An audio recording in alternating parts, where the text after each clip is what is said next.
ফুলকপি, ওই ফুলকপি। জি মালিক, কি হয়েছে বলেন। শুনলাম তুই নাকি ভালো গান গাইতে পারিস, ভালো গান শিখেছিস, একটা গান শোনা তো। টানতে টানতে বোর হয়ে গেলাম, আর ভালো লাগছে না, একটা গান শোনা। হ্যাঁ মালিক, আমি নতুন একটা গান শিখেছি, আর গানটা সেই ভাইরাল হয়ে গেছে। শুনবেন আপনি? শোনেন তাহলে।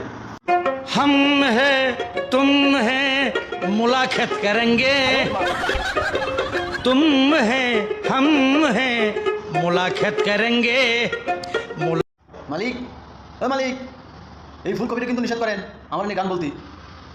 নিষেধ করবো কেন, কি হয়েছে বে? তুই তো শালা ভাইরাল হয়ে গেছিস। আজকাল ভাইরাল হওয়ার জন্য মানুষ কত কিছু করে জানিস, আর তুই এমনিতেই ভাইরাল হয়ে গেছিস। হ্যাঁ মালিক, মুলা তো ভাইরাল হয়ে গেছে পুরো। মুলা তো এখন সেলিব্রিটি। না, আমার তো সেলিব্রিটি হয়ে কাম নাই।